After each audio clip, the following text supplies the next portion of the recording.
ఇక వివరాల్లోకి వెళ్తే గత ప్రభుత్వం నిర్లక్ష్యం కారణంగా రైతులు సాగునీరు అందక ఇబ్బందులను ఎదుర్కోవడం చూసి స్థానిక రైతులు జన సైనికులు సాగునీరు అందడం లేదని చెప్పడం వల్ల యుద్ధ ప్రాతిపదికన కరప మండలంలోని ఇరిగేషన్ డ్రైనేజీల్లో పూడికతీత పనులు చేయించడం జరుగుతోందని కాకినాడ రూరల్ ఎమ్మెల్యే పంతం నానాజీ తనయుడు పంతం సందీప్ పేర్కొన్నారు. అందులో భాగంగానే కాకినాడ రూరల్ నియోజకవర్గం కరప మండలం కూరాడ పెదపూడి మండలం సంపర గ్రామాల్లో గల సంపర బోధికాలువ పూడికతీత పనులను జన సైనికులు భోగిరెడ్డి కొండబాబు గంగాధర్, కూరాడ మాజీ సొసైటీ అధ్యక్షులు వెలుగుబంట్ల సూరిబాబు, జనసేన పార్టీ మండల అధ్యక్షుడు బండారు మురళి, స్థానిక రైతులు జన సైనికులతో కలిసి పరిశీలించారు.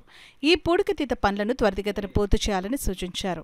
ఈ కార్యక్రమంలో వివిధ గ్రామాలకు చెందిన జన సైనికులు, తెలుగుదేశం పార్టీ నాయకులు తదితరులు పాల్గొన్నారు.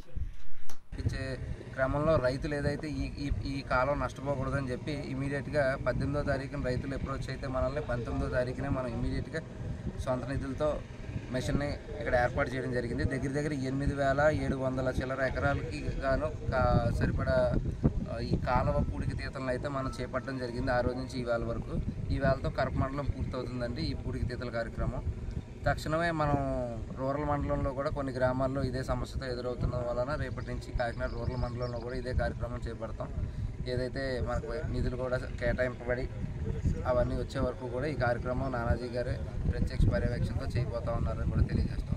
దీనికి సహకరించి ఇక్కడ స్థానిక రైతులు అవుతేనేవ్వండి, మన జనసేన, తెలుగుదేశం, బీజేపీ నాయకులు అయితే కరప మండలంలో నాయకులు అందరూ కూడా దీనికి చాలా సహకారం అందించి దీన్ని మానిటర్ చేసుకుంటా ఎక్కడ తీస్తే ఎక్కువ మంది రైతులకి మేలు జరుగుతుందా అని చెప్పి కూడా వీళ్ళందరికీ పూర్తి అవగాహనతో ఈ కార్యక్రమం కూడా విజయవంతం చేసినందుకు కూడా అందరికీ ధన్యవాదాలు.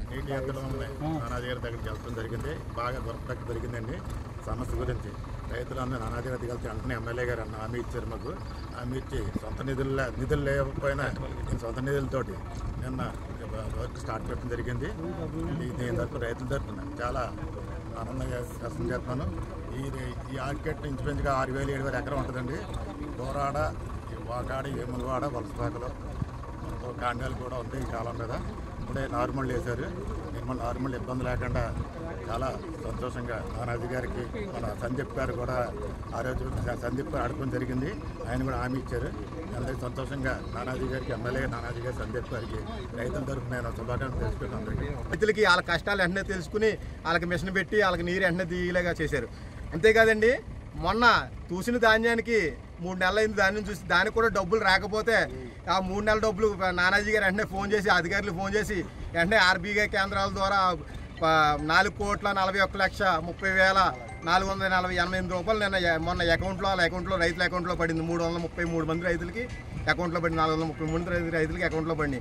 నానాజీ గారు అధికారంలోకి వచ్చాక ఏదన్నా సమస్య వస్తే ఆ సమస్య మీద పరిష్కరించి ఆ సమస్య ద్వారా ఏదైనా పరిష్కరించి ఆ సమస్యను వెంటనే పరిష్కరిస్తున్నారు.